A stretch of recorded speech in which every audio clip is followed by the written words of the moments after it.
Hey everyone, thanks for being with us for our 10th episode. We officially made it to episode number 10. If you've been with us since day one, thank you very much. We're really glad that you came along for the whole journey. And if this is your very first episode, we actually have a little bit of a backlog for you to go back to now. So we're excited to have you along for the journey. On this episode of Dialogue, we actually dive into questions that you gave us online. So thank you so much to everyone that sent in questions. That's something we want to do with you every once in a while because we want this to be a podcast that you actually enjoy. So at any time, please feel free to hit us up on social media and send us ideas for an entire podcast episode or just specific questions that you have. We want this to be about you and for you. So that's what this episode is. Dive right in. All right, so this is a big episode. Are you ready for this? You know why? Double digits. That's right. Double digits. It's no longer 0, anything. Does it feel weird to say 0, 1, 0? I think we just go episode 10. I think so. I think it's time to make the switch. So, welcome to episode 10, everybody. And Greg, how are you doing? I'm doing good. I missed you this weekend. I missed you too. You're out of town. Yeah, I was in North Carolina for the weekend with a couple of friends. It was a cool experience. We actually went down there to judge a pageant, which just sounds, whatever. But how did it feel to be on that end? Where, because normally, you're being judged. Yeah, it was interesting. It was a lot of fun. It's cool to see other people on their journey, and you see people who have, maybe this is their first time trying something like that, or it's something they've been working on for a long time, and you see people's process of development. And so it was pretty special. I definitely think interview is by far my favorite because you just have this opportunity to sit down and get a window into people, kind of rapid fire. You have 4 minutes. That's got to be tough though, because you're being judged. They're going to give you some kind of score and whatever. So it's like you're trying to have an authentic conversation, but knowing that like this on how person is going to be giving me a score here. Yeah, I think that is hard. I think you have to kind of just put that part out of your mind. You don't think about it. You just go, this is my opportunity to sit down and share what I think are the most important parts of myself with this person. I think in a deeper sense too, it's like, okay, if I come out here and I fake it, or I give this person what I think they want, and then I get scored low, it's like I lost twice. Like if I'm going out, I'm going out as me.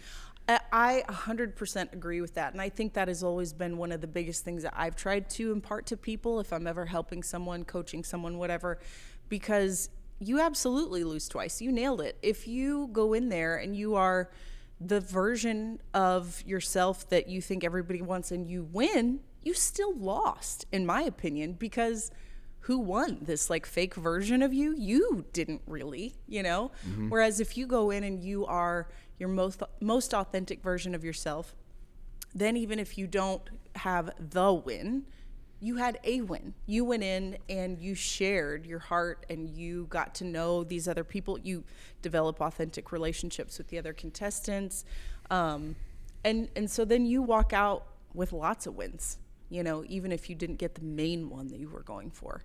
We don't have to spend all day talking about pageantry stuff, but I do think that is like it's something that's life applicable, period, because you have all these people, say you're at a national pageant, you have 51 people going for the same goal. Only one of you is going to get it. 50 people would go home disappointed, right? And you have to step out of that place where you are approaching it like everyone is my enemy, everyone is the competition. No, you are your own competition.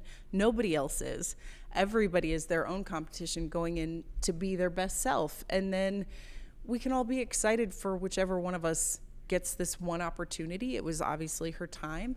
But the rest of us walked out with a lot of other wins too that were equally important. I would say much more important in the grand scheme of life. Yeah, I was going to say, I think obviously it's not about pageants because it's just in some ways it's maybe a caricatured version of for sure of life or whatever in some of the same ways that sports are.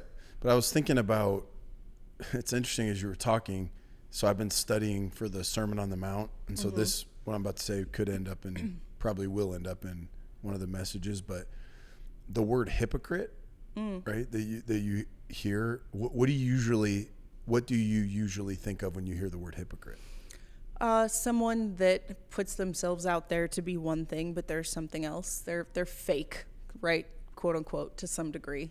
Yeah. So you're saying one thing but you're doing another. It's actually not what it means. So the word hypocrite actually comes from the Greek word that means actor. And so when Jesus is calling the Pharisees hypocrites, did they say one thing and do another? No, they were saying and doing the same thing. Yeah, 100%. That's good. They that's said really one thing and they did that same thing. They did do that same thing. But their issue was their motive for doing that thing. Right. They were acting in such a way. Sorry, go ahead. Go ahead. Nope. Go ahead. Well, they were doing it for show. Right. So they were saying, they weren't saying, hey, you all ought to give a tithe, and then they didn't give a tithe. Yeah, no, they did it. They did it. They just did it for show. Right. They didn't say, y'all ought to fast, and then they didn't fast. But when they fasted, they made sure everyone knew, and they made a big show out of it. That's right. So when Jesus is talking about hypocrite, he's not even saying that you're two-faced or that you're not doing what you said you would do. You could be doing the very thing you said you would do, but doing it as a show. And then he's talking about, basically your reward. So when you do it for a show, your reward is what? Well, why do you do a show? You had an audience to put on the show. You had an audience for your show, and they were all real impressed. Congratulations. But when he's talking about doing the right thing for the right reason, he's saying great is your reward, which I think he's talking intrinsic reward. Right. Internally, not necessarily that there is some grand reward for you down the line, but the reward was that you got the experience of being integrated, right? Integrity is not just, that's another word I think we misinterpret sometimes, but it's like things are integrated in my life, my actions, my motives, my intentions, all those things are integral to each other. I have integrity, and so I act in such a way that I have peace in my own heart. Yes. On a day-to-day basis, I feel good about what I'm doing. So if we use a pageant as a case study, and you go in and without hypocrisy, without being an actor, actress, you go in true to who you are. Yeah. And you express that for the right reason. I'm in a place of freedom. This is who I am. Take it or leave it. And win, lose, or draw, you're good with that. You walk out and you go, I feel so good about what I just said and how I just communicated. Yeah. In that moment, and you have that reward. Now, they may judge you poorly, but you go, well, the reward was actually the intrinsic reward of what I said and did and where it came from. Right. Versus somebody that goes manipulatively, is an actor or actress, and they might become scored highly by the judges because they told the judges everything that the judges wanted to hear. But what is their reward, right? Yeah. And in a sense, a lot of times people that do that, I think it feels hollow. Exactly. There's probably internally this sense of dissonance. That's right. And a lack of peace inside that, okay, so that was your penalty, right?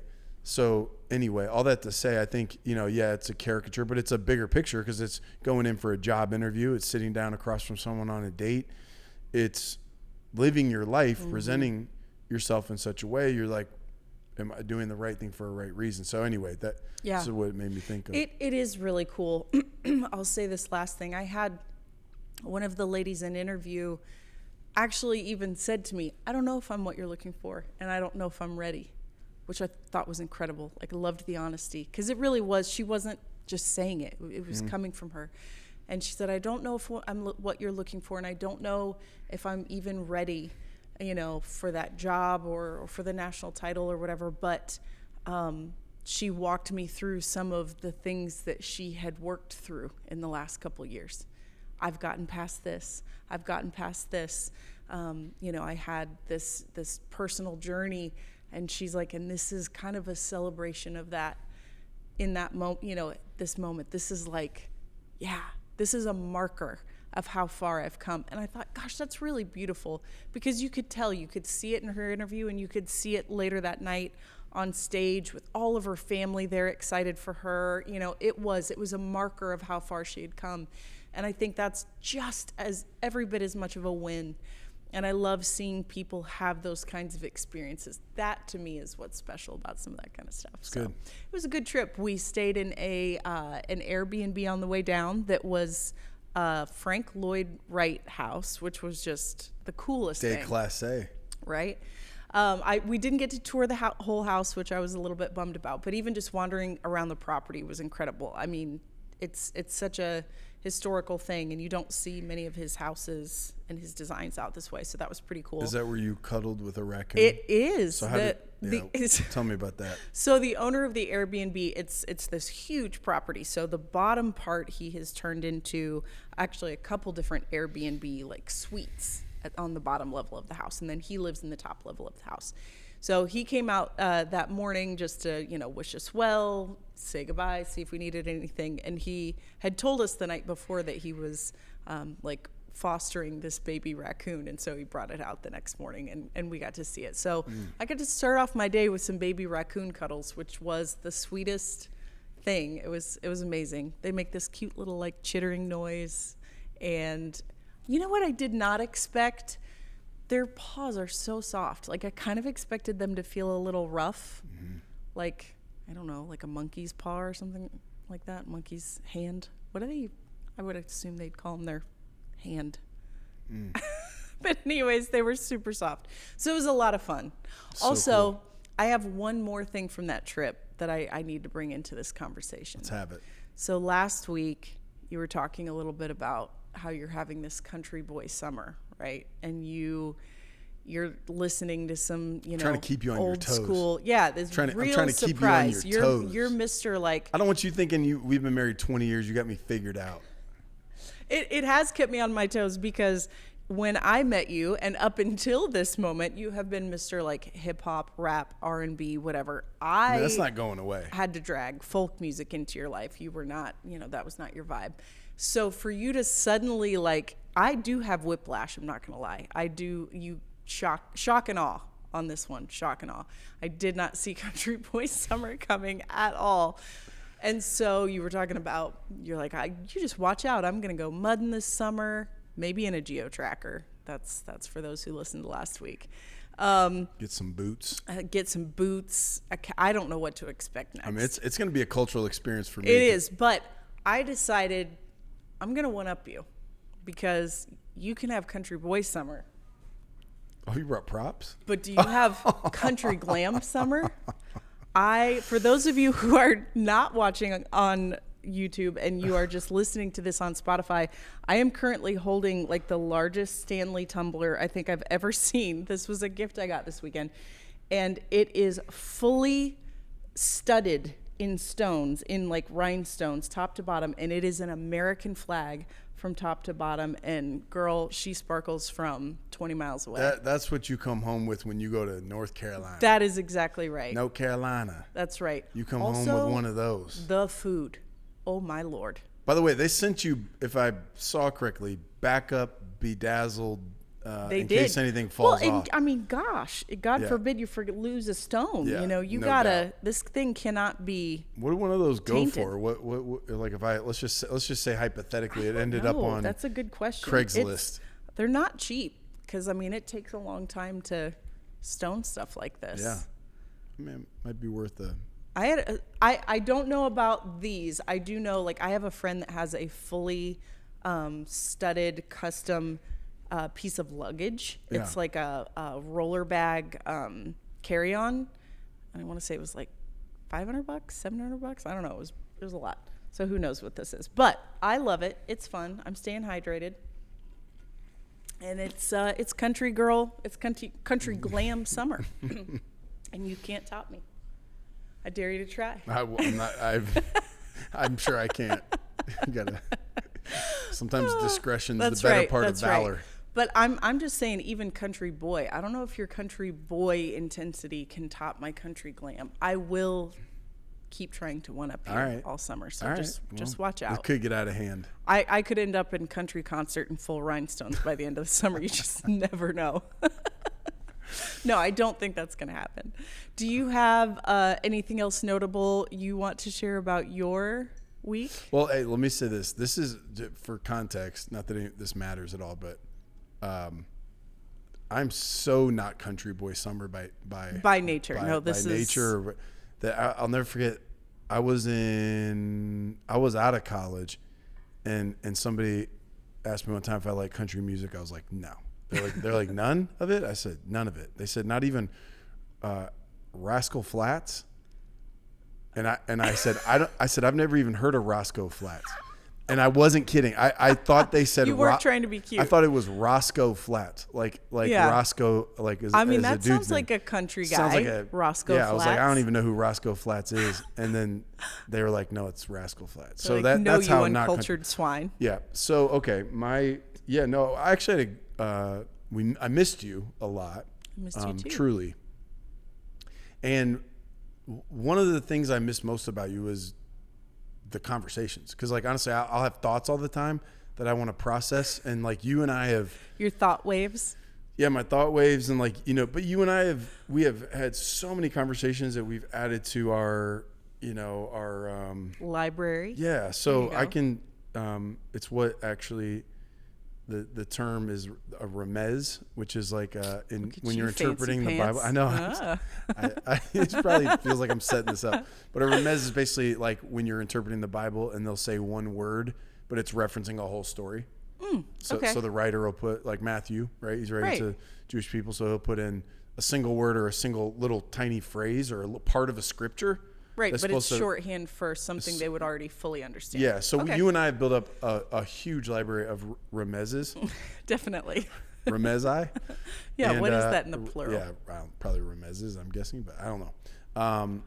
But I had so many thoughts, like, that I was like, and I needed someone to talk to an about. outlet, and it was just stuffed. Yeah, so I missed that for sure. But I had a great time with the kids. Mm-hmm. The boys, we played a lot, where they're at right now in their development. For whatever reason, they're willing to play more than they have before awesome. with We're me. Loving it. So we had a good time. I do feel like the muffin story is actually kind of hilarious. Yeah. So our son, Miles, loves to cook. Yeah, he's 9. Yeah. And he's like, he loves to cook. So like you'll wake up to the smell of like scrambled eggs. Like he'll just go in and start making. And he made the family scrambled eggs. And he comes to me and he's like, Dad, can you, because they'll play off of Mickey Mouse Clubhouse, Mouse Tools, and like, can you stir the blueberry or the muffins? Can you stir the muffins with an oar? Man, yeah, sure, technically. And so I was like, yeah, So then he kept saying like he wanted to make muffins. So Sunday we're coming home from church. And Miles is determined. Yeah, will not let it go. He wants to make muffins. Okay. So I'm pretty tired. I know that he's a bulldog when it comes to, we need to cook this thing. Don't put me off. Like, it needs to happen now. It wasn't gonna go away. No. So I think, you know what? Let's go to Kroger. Let's get the stuff. And Ella has her permit. We'll give her a little drive time. Have a moment. So we go into Kroger. He's very specific. It needs to be blueberry muffins. He wanted those, what is it, Jack something? The Kodiak? Kodiak. Yeah, like the like healthy pure muffin. protein. Yeah, like a protein muffin So mix. he picked out the ones he wanted. Okay. I read the back of the box. I go all over Kroger, get all the ingredients, everything we need. We get home. Now I'm thinking, okay, I just need a break for a second. He's not having it. We need to make these. It needs to happen now. Yes. So I'm like, I drag myself, get up, dude. We make these muffins. I'm not even sure how they're going to taste. We're using like some kind of soy milk or something, or some kind of almond milk. I'm like, I don't even know if these are going to be any good. I've never made muffins before. So we get these muffins made. They come out of the oven looking like straight out of Better Homes and Gardens. I mean, really good. That's impressive. So I get him out. I go get Miles, bust him out. He won't eat one of them. He wouldn't eat one of them. And that's what you were not prepared for in Cooking with Miles, because that's not usually what the two of you do together. He almost never wants to eat his creation. He wouldn't eat muffins. He wouldn't eat them. Right. I kept trying to get him to eat them. I thought no. First he said they were too hot. Then he just didn't want them. So I end up eating like 5 of them, which I don't even want to eat muffins. I don't need muffins in my life. At least they were protein muffins. You were fine. I mean, they tasted great, but muffins, I got to go ride the bike for 2 hours. I eat one muffin. So anyway, I ended up eating 5 of them because they were really good. And to this day, I couldn't get him to eat a single one. So I was like, you know what? He is one of those people. It's the joy of the journey for him. Yeah, for sure. He's not a destination. Way to make it noble. I will. You know what? He's not a destination addiction guy, Greg. It's true. He loves intrinsic rewards. That's right. There you go. See, that's all you needed to know. Yeah. All right. So this week, we learned a lot. Did you put anything on your stories like asking for people to give you thoughts for future? Because you did. You sound like Hudson. Yes. I did. Because my problem is I don't even know how to access it. Yeah, well, that's all right. Don't worry about it then. We'll approach yours another time. I need help with that. I'll teach you how. All right. So, you know what I didn't do? I don't think I told people they need to add to your bucket list. I don't think I reposted that clip. But I did ask people for like topical things that they would want to hear, and I got a lot. So we're going to go over a few of those, because you know what we do here on the Dialogue podcast? We give the people what they want. And they know what they want. They're very clear. So we're going to give that. What they asked for. Let's go. One actually that I got a few times that surprised me was, apparently maybe I've not said my Enneagram number, or maybe I've just like alluded to it but not like specifically said it. So everybody was wondering. I'm a 5. So there you go. I'm a 5. Greg's an 8. They're like, you talk about Greg's number all the time. What are you? I'm a 5. So for people who are not super familiar with the Enneagram, a 5 is generally somebody that, not always introverted, but a lot of times I'm probably a little more extroverted than like your typical 5 would be, or at least come across more extroverted, right? Like, what is that word that I'm looking for? Not that ambivert. No, it's not one of those 3, but like when someone gets energy from being alone, but they're like comfortable in a social setting and can be very ambivert. Like, okay, it's not one of those. No, that's introversion and extroversion is in how you recuperate energy. That's what I'm saying. So you're social. You have social skills. You're saying what I'm saying, but you're missing the point. I'm saying not one of those 3 words. Okay. So yes, I am more of an introvert. When it comes to where I get my energy, it's being alone. Mm-hmm. But I'm one of those kinds of people who in social settings can seem like I would be an extrovert. Like I'm very, I can be gregarious and whatever. Effervescent. Okay, I give up. There's a word. That's what I think of when I think you're an effervescent personality. Oh, really? Tickles the nose. Yeah, that's bubbly. That's me in a nutshell. Yeah, absolutely. 100%. No, I can, like, I'm comfortable, in social situations. I have enough social skill that I can enjoy. I enjoy people, but then I'm very like worn out from being around people, and I do need to go be alone for a little bit. And I tend to think about feelings more than I feel my feelings. Like I'll say, I think I feel blah, blah, blah. And it's like, well, no, just what do you feel? I don't know. I got to think about it. I like to process things logically. I hate when I have big feelings come up and I'm like, oh shoot, like I feel like I'm going to cry, or, I feel angry, or I feel whatever. Like I hate that because it doesn't feel like you have control over it. It doesn't feel logical. I hate the way that feels.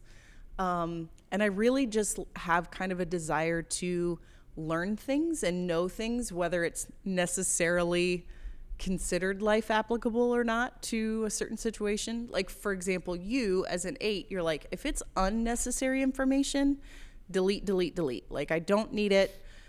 You are really concerned about what do I need to know next to be my most effective, what's applicable to this. If you hear a piece of random information, you try to put it into a context, right? Of like, how would this be life applicable? for me, it's just the joy of knowing it. Like I don't even care if it necessarily applies to my life or not. I'm so fascinated just by the fact that it exists. So, anyways, so one of the ways that it has actually been really beneficial, I think, for you and I in the way that we interact is because I do like to be a gatherer of information, and you like to be the person that like winnows it down, right? Like filters all of the excess stuff out and gets to the point. It's kind of been cool when it comes to content creation sometimes, in not necessarily in this context because it's been a little bit different. Well, I guess kind of here too, but especially when it comes to other public speaking types of things or putting other content together, because that you can bring to me kind of your topic and I'll go, oh man, like what about this, random fact I have in this back file, this might be helpful. And then you are so good at taking kind of all this and boiling it down to this and bringing it to a fine point, So anyways, for people that were curious, do you have any other thoughts on like 5s in general, or me in particular as a 5? Yeah, well, I was going to say one of the things about the Enneagram that I think is probably misunderstood a lot is when you hear someone as a number, it's a little off-putting because you're like, that's pretty reductive. Yes, it feels reductive. That you're saying this person's a number. But once you really kind of understand and you kind of dig into it, the personality typologies, that when you hear wing numbers and all these different things, and then like nobody's just a number. It's definitely not reductive. One of the things I heard somebody talk about was like, if you think about colors and like different shades of colors, so you obviously have a mixture. A lot of them, like if you take green and you put in some blue and some red or whatever, you're gonna get a version of that color, right?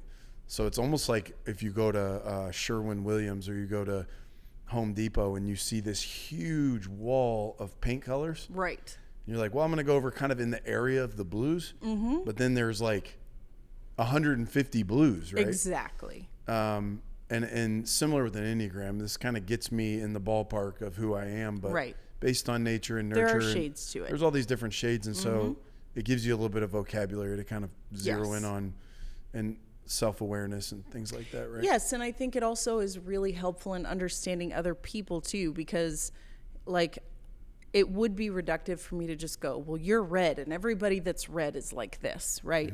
But if I can go, okay, well, Greg tends to be in the family of red. And so then I can already kind of understand what red is. And then I can further narrow it down to like, he is this specific shade of red, that incorporates these things.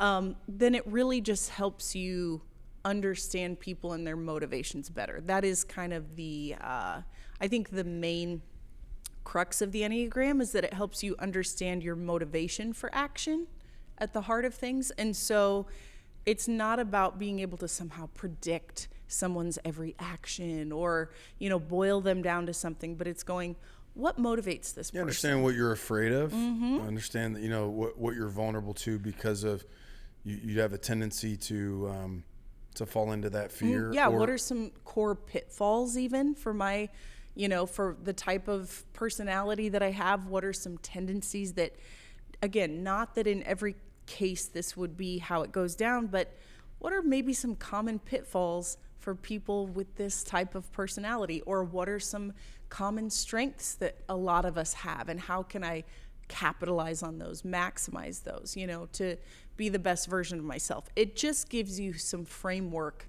to build on, I think, which is what's super valuable about it. It's been really helpful for you and I because it's just given us language for things that maybe we would butt heads on or we would just misunderstand each other on. And now it's like, oh, okay, we can, it gave us tools to be able to talk through things in a more effective way, that we actually were hearing what the other person was trying to communicate. So, yeah, that's the benefit that I see from that. And those are our numbers. Greg's an 8. I'm a 5.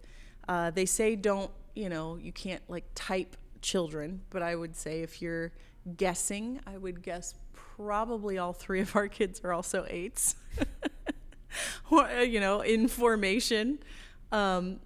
We've gone back and forth between, and Ella's old enough now that she's kind of trying to figure out some of that stuff herself, but whether she's an 8 or a counterphobic 6, I don't know. We'll have to figure that out. But yeah, so I am the lone 5. I think we can probably be pretty confident of that. I'm the lone 5 in our house, in a house full of awesome, fun, big personalities. So, another one that we got was from a few different people. So this time I'm just going to hit ones that I got like multiple times. Okay. Because it was interesting. We did seem to have a common theme on a few things. Another one was people wanting to know, who is your inspiration? Like who is someone that you look up to, not even necessarily specifically in like the ministry sphere or whatever, but just who's someone that's inspiring to you?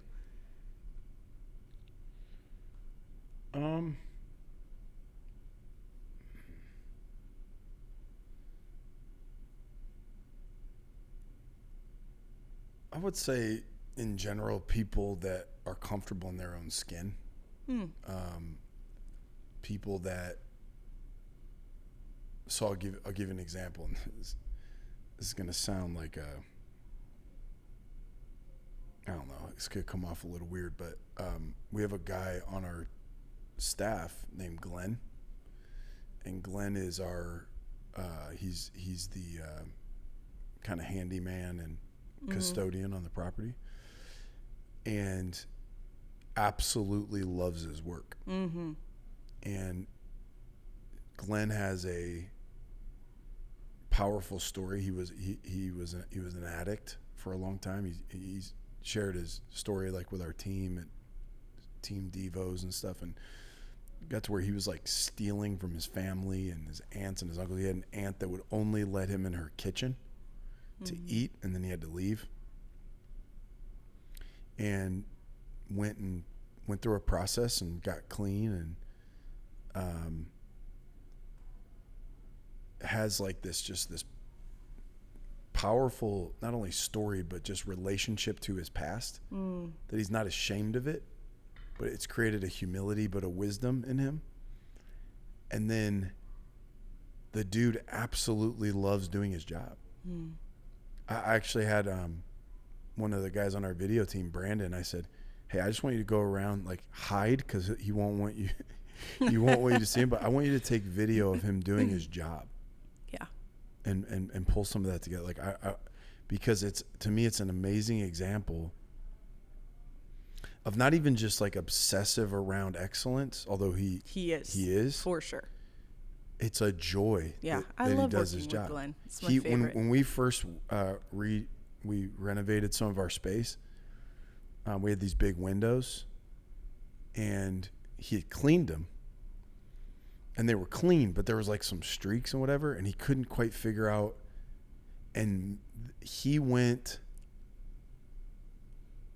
and chased down, like Googled and YouTube and made calls and did everything he had to do to figure out how to get these windows perfect. And because, again, his joy of his work. Yeah. So he is a specific guy I really admire. I'm inspired by that. Yeah. And the intrinsic rewards that he gets from his work, and the comfort in his own skin. He really doesn't give two rips about where he falls on the org chart. No. Doesn't matter. No.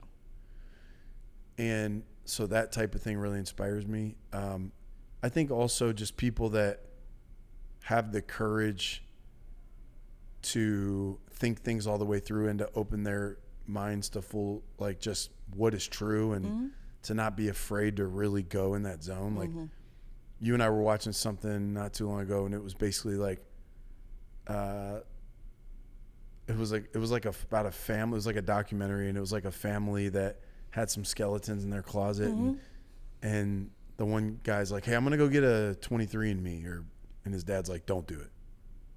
He's like, what? He's like, don't do it till I die. And there was truth in the the DNA and stuff, that he wasn't sure if he wanted to know. Mm-hmm. Do I want to even know this? Do I even want to open this can of worms? Do I want to open this can of worms? And to me, it was indicative of how the truth will set you free, but first it will tick you off, or it will scare you, or it will. And a lot of people would really choose to put their heads in the sand, whether it's about religion or your family or yourself or whatever. So when I see people, whether it's digging for greater truth, that act in and of itself, to me, is very inspirational. It makes me go, yeah, I want to do that. I want to do that. I want to have the courage that whatever my hang up is that's keeping me from digging all the way, thinking it all the way through, wrestling it all the way through. So like, for example, like theologically, I would say like a guy like Tim Mackey, he's the leader of the Bible Project, or one of the leaders. When I listen to his approach and how he look at scripture, theology, the fact that he'll take something and he'll talk it all the way through, he'll look at it from a lot of different angles. I just love the way he approaches it. I love I think he's courageous. I think he's tactful in how he does it, but he doesn't just stop at the surface. And at times he may take it to a place that is unpopular or disrupts, especially those who have a feeling about the Bible or their theology that would be like this guy that doesn't want to know his DNA. You know what I'm saying? Like, I don't want to know the truth. Just this is the narrative I have that I've come to peace with, and anything other than that is going to rob me of my peace. So yeah, I would say him, Glenn, and Tim Mackey right now are my inspiration. I like Glenn that Dagley. One. By the way, just for clarity, the whole sneaking around, taking video of Glenn thing is not weird and creepy. It's like, he wouldn't be mad about it. He is such an unbelievably humble person. Like, he's not performative, right? Yeah, to me, I'm going to use it to show our team. Like, I'm going to use it because I won't do it without his permission. Right. That's what I'm saying. Yeah. Like, it's not like you're doing something weird and creepy. I'm not going to do it without his permission. But I also, there's a purity and authenticity when you're, like we said earlier, not doing it for show. Exactly. He's not a performative person. This is you caught in the act of being an amazing human. Yes, of just being who you are. Yeah. So that was kind of my point with that. He's a phenomenal human being. I have an opportunity to work with him from time to time on projects, and like, there's nothing I'd rather do than paint with Glenn or anything. He's the best. He's the best. So yes, I agree. Glenn is also, he's an inspiration. He's a hero to us all. We love him.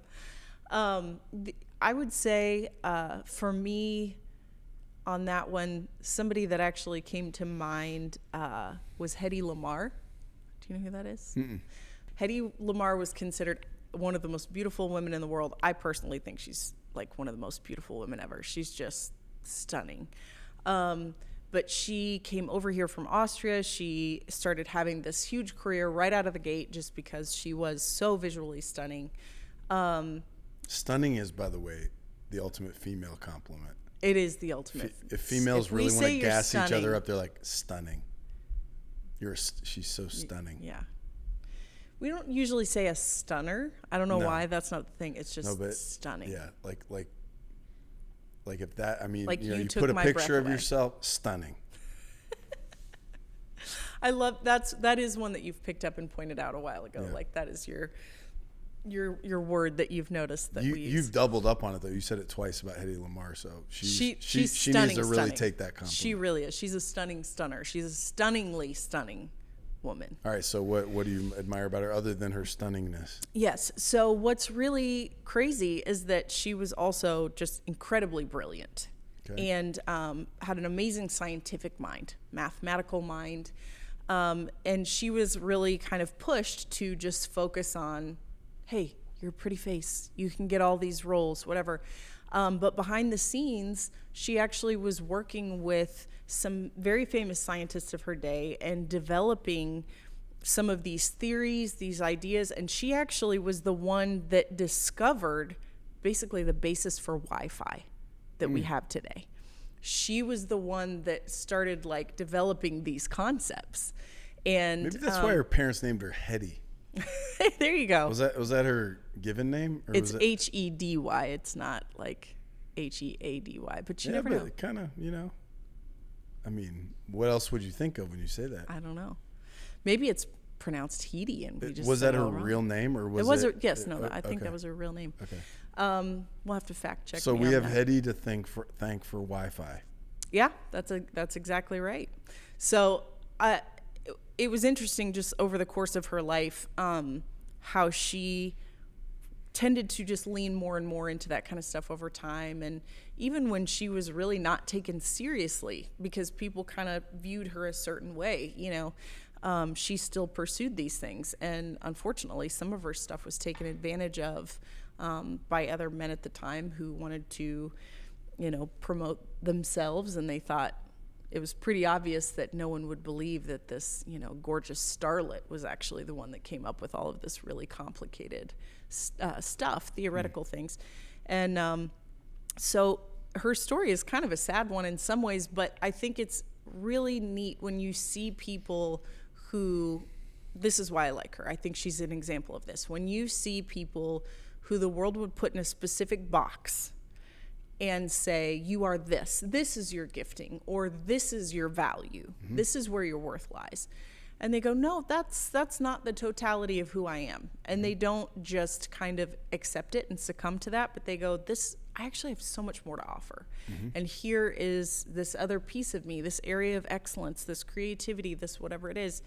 I think that's really, really special when people refuse to be narrowed that way.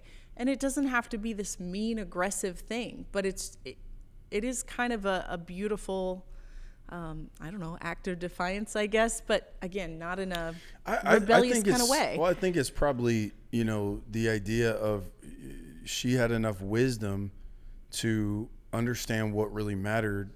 Because if she had gone fully into her beauty and just played the game that everybody wanted her to play, she probably would have been rewarded extrinsically with the things people would give, right? Everything that comes with that probably would have been big money, fast money, and you can play that whole deal, right? But for her, she's like, none of those extrinsic rewards are going to bring me the joy I feel in this zone over here. That's right. And also what I know I can offer the world. I think that's another piece of it that is really important, is people know there's something in me that is mine to give to the world. It's mine to do. It's not even just what it does for me, although that's part of it in being authentic. But it's like, I have so much more to offer the world than just my part in movies. And I'm not downplaying that. There's some beautiful works of art. That sounds mean, because it's like, man, there are people that was theirs to do. They created these incredible masterpieces and put them into the world, whether they were an actor, a director, a writer, a musician, or whatever, right? So I'm not downplaying that. But my point is, she knew that she had more to offer the world, and that there was something that was specifically hers to do, that she was able to understand and see certain things in her mind that had not otherwise been able to be the puzzle pieces put together.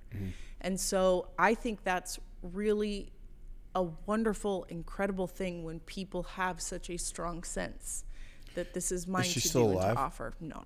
Have there been like, have you ever seen like interviews with her and stuff?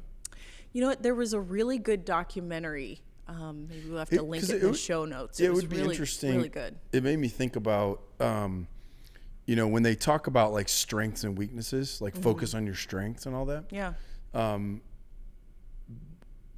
When you think of strengths, you think of right away as like what you're good at, but it's a combination of what you're good at and what you are passionate about. So what you love to do. So there may be some things you might go, hey, I'm really, really good at math, but okay, if I was an accountant, I think I would go nuts, right? Right. I would hate it. But when you think about somebody like her, and now we're guessing or whatever, using her as an imaginary case study in terms of like what may have been, it's all conjecture, but someone like her, she might go, let's say she has this gift of acting, and she was an actress, right? Okay. So she had this gift of acting and art And then over here she has the science piece of it as well, and problem solving and mystery and figuring all this out. And so in a sense, it could have been a couple things. One is it could be that the art side is just something that everyone notices her obvious gift, and you can see an obvious place for it. And of course, in that culture at the time, it was pretty narrow in terms of options, and we see the place for it. So everybody pushes you there and tells you that's your destiny. That's right. And so it may have been that, and she may have gone like, I don't even really like acting. I'm good at it, but I don't like it. Or she may have liked it, enjoyed it, but she kind of scratched that itch. And then over here, I still have this part of me that I feel like hasn't had a chance to spread its wings. That's right. Hasn't had a chance to fully live. And so, again, it could have been like, man, I've been living this lie over here. It's really not who I am.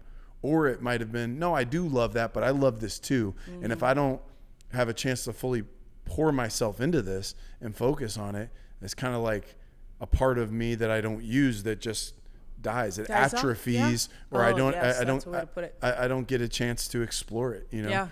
And so I think, again, for her to realize and, hey, this is what everybody wants from me. I'm sure she got a lot of pressure. I'm sure a lot of people dangled cash or, rewards in front of her.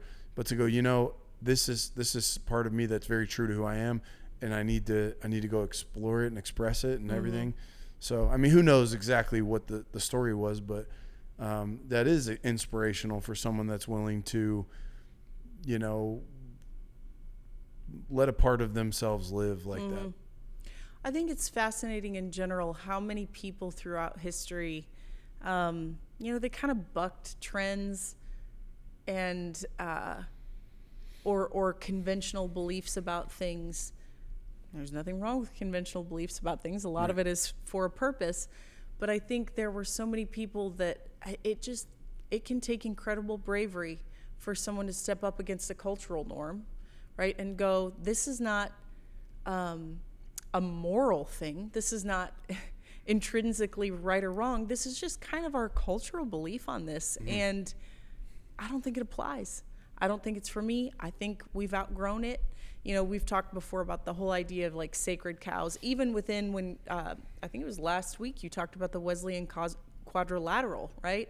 And you're talking about there are certain things that maybe are traditions and things that we've held as value, but they're not inherently right or wrong. They're not this sacred piece that we can't let go of. And so when people go, maybe it's not traditional, but it doesn't mean that it's wrong. And maybe we're missing out on something incredible because we've held on to this tradition.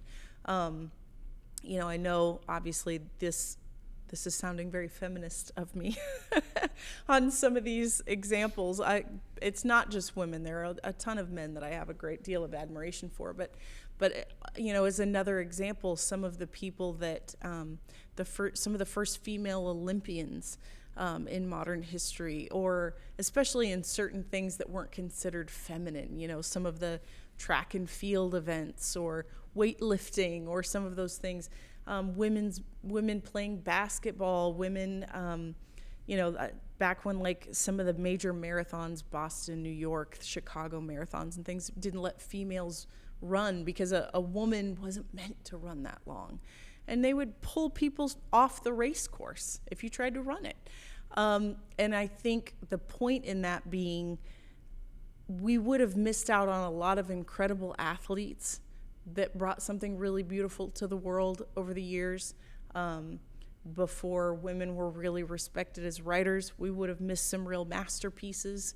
And I think any time that you take any group of people, and I'm not just talking about women, I'm talking about any group of people, and we diminish them and assume and put them in a box and say that they're not good at something as a whole, then we lose kind of what we referenced earlier with the shades of a color, right? We lose, as a collective, some of the most beautiful things that people are inherently good at, and maybe we didn't put them in a position where they were allowed to show those gifts and share them with the world, and we would have missed out on some incredible blessings. I mean, yeah, Men too. Like, it's not a women thing. It's not just a certain race. It's all across the board. I think even people with special needs, right? We historically used to put them all in homes. We used to hide them away in asylums, right? People were ashamed of family members like that, and people thought they were less than. And what we found is that we were missing some of the most incredible minds, people that saw things differently and were so gifted in mathematics or writing or art, and the world would be missing those people. So I think anytime that you see someone being brave enough to say that just because something is a cultural norm doesn't mean that it holds this box over me, and that I am so confident in who I am and who I've been created to be that I'm going to share this gift no matter what. It's good. Super long answer, but I think it matters. I think that's one of those things that, like, you just, we can't ever stop talking about how important it is for people to be who they were created to be and not be afraid of that, not be ashamed of that. All right. Another one that we got a few times was people asking for, like, how do I show up as a Christian in the workplace? Because it can be hard to know what to do. Are there situations where I need to speak up and say something? Is it just the way I live my life? What is my responsibility as a Christian in a workplace? You got any thoughts on that? Yeah, so I won't re-preach from Sunday, but I talked about the Sermon on the Mount. I put two parts of the same compilation of Jesus' teachings that would seem to be a little bit contradictory. So he says, let your light shine bright, that people may see your good works and glorify your Father in heaven. And then he says, hey, when you do your good deeds, do them in private. Mm-hmm. Don't even let the right hand know what the left hand's doing and all this. And so we're like, well, that kind of seems like a little confusing, right? So it could sound contradictory. Definitely. And so I think what it introduces, though, is what Jesus is doing. He's taking it deeper into the heart. I think the idea of the dynamics of truth, not necessarily, I'm not talking about moral relativism type of stuff, but what's the right thing or what's true for this situation. And I think ultimately taking it to the heart issue of operating out of love and not out of fear.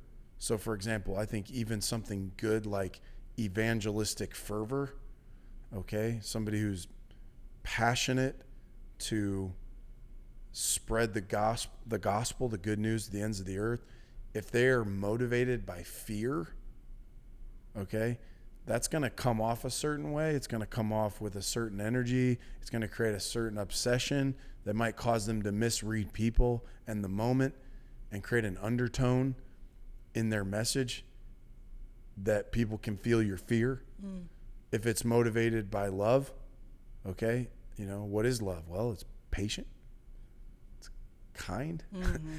It's a lot. Okay, so my point is, if you really start with the law of love, you aren't operating in your office place of letting your light shine or doing your good deeds in private out of fear, but out of love and going, okay, God, what is that loving thing to do? Sometimes it may be time to demonstrate it in a big, bold, bright way.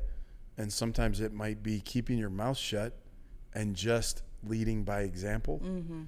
And letting the opportunities patiently emerge for deeper conversations. I think when you start to establish a reputation as a generous person, an honest person, a steady person, a consistent person, a loving person, you'll probably start to see a pattern of people coming to you, wanting to know what you think, asking you questions, seeking you out. Right. So I would hate to say, well, you ought to go do X, Y, or Z in terms of prescriptive behaviors, as much as I think I would take the essence and the spirit of the Sermon on the Mount, which is take it deeper, develop a heart of love for the people you work with, right? Pray for them. Yeah. Pray for them on a daily basis. Ask God to give you his eyes for the people around you and then operate out of love, patience and kindness, and see what comes out of that. Yeah. And I think case by case, God may put it on your heart to do something that everyone sees, some things that very few people see, or something that maybe no one sees. And situationally, I think he'll lead and guide you. Yeah. I think that, excuse me. I think that is, sorry, I have 50 thoughts running through my head at the same time. I think that's exactly it. It's not this specific prescription for acting, right? Of 1, then 2, then 3. You do A, B, C, and D, and that will lead to this with your coworkers or your boss or whatever. It's more about a system of living, a system of existing in your world. And like, here are some outlines that if you use these to guide your life, this is going to lead to loving outcomes. Like, if you lead with love, it's going to lead to loving outcomes, right? Yeah, I was going to say, like, so if I go back to the idea of evangelistic fervor and fear, somebody might be afraid or worried, hey, if I'm not bold enough, I'm not overt enough, then I will be letting God down, or I'm letting my coworkers down, and therefore I will feel guilt, shame, and I might even be punished. Yeah. Because I wasn't bold enough. Yeah. And I think you're leading with fear there, and I think now you're probably prone to doing something to alleviate your own fear, right, than you are to do something that's actually loving to the people around you. Say that twice. And so I think if I can give that fear to God and operate in faith, right, and love, perfect love casts out fear. I accept that first. Now my fear is calm. Now I can actually not have that internal drive to, like, man, when I look myself in the mirror at night, I have to think, you did the bold thing. Mm-hmm. You were bold enough. If I'm not careful, that might cause me to do something bold and bright, really just so I feel good about looking in the mirror. I'm not, I wasn't a chicken. I wasn't a coward. Right. If I can give that to God, let God do that deep work in my heart, now I can actually look at the people that I work with or in my environment with love and go, what do they need? Yeah. What do they need? Mm-hmm. Do they need a listening ear? There's a place in Scripture where Jesus is talking to people and he says, basically, I can't tell you anymore right now because you couldn't handle it. Yeah. Yeah. He said, I've told you enough, and you're not ready for more. Yeah. So essentially what he's saying is there are some true things. There is some truth that I'm going to withhold from you. I'm not going to say because you're not ready for it. Right. So as a believer, if I think, well, but it's true, I'm just there saying the truth, but you don't have enough love like Jesus did to look and go, is it even time for that truth? Right. Because we all would admit there's been some truth that 3 years ago I might not have been ready for. Now I'm That's ready exactly to right. receive it. Yep. So to be able to have those eyes, yeah, and that heart for the people around me, it starts from a place of love, which means dealing with the fear, letting that love cast out my fear. So I'm not operating that I've got to be so bold so that I don't feel guilty. Right. When I'm at that place, now I can look at people in love and go, they might not need me to backhand them with truth right now. That's right. To hit them upside the head with this. Doesn't mean the truth isn't the truth. It might mean now's not the time. Yeah. I think you are, sorry, did you have another? No, go ahead. Okay. I think you are unpacking something that you and I actually talked about sometime last week, which was this idea that we spend so much time trying to dissect every word out of the mouth of Jesus. And what does this mean exactly? And what's the proper interpretation?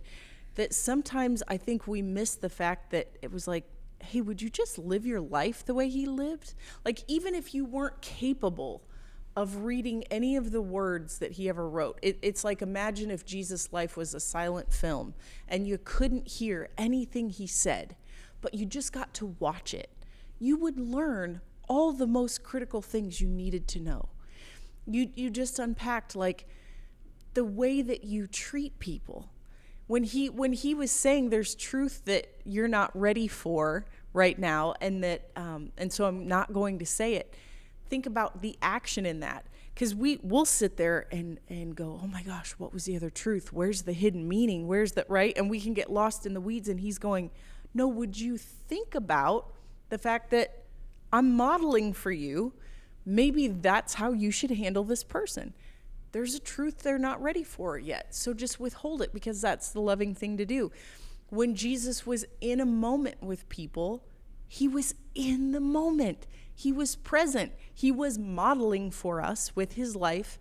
Would you stop worrying about how many more people can hear you and, what people think of you and whatever? And would you just go and lock in with the person that's in front of you and be present with them? Would you stop judging people for their past and start seeing them for who they are? You look just over and over and over through his life. It's like, man, if you could only watch Jesus as a silent film, what would you still learn? Because there's so much there that I think sometimes we miss. It's like you miss the forest for the trees, right? It's right in front of you. And yet you miss it because you're so worried about dissecting the words and getting that right. Just model your life after his life. And even if you didn't know anything else, it's going to turn into something really beautiful. That's good. All right. I think we should probably wrap up. You got any final thoughts? Glad you're home. I'm just going to rub this. You can listen to this ice. It's ASMR for you. In this nice cold country glam Stanley. I will outdo you. I can't compete. You know what? Don't give up that easily. I am offended. That's not the Greg Ford I know. Yeah. The Greg Ford I know is going to go tit for tat on this. And once I know I can compete, I'll compete to the death. But when I know I can't compete, I'll yield. So you don't think your country boy summer can outdo my country glam summer? I don't think I'd be able to keep up. It would take me a long time to get up to speed. I'd have to study. Maybe 5 summers from now I could hang. Okay. But I'm starting from. Man, this was more of an atomic bomb than I'm starting from 90s 90s hip hop. That's where my country boy summer is, starting from 90s hip hop. So you're way ahead of me. You know what? Plus, you went to you cheated. You went to North Carolina. That's and true. Got the hookup from some country folk. I ate my body weight in grits this weekend. Do you like grits? I got no chance. No. Okay. Well, you lost half the crowd right there. All right. Have a good week, everybody. It was good to spend time with you. Greg, good to be back with you. I'll see you next week. See you.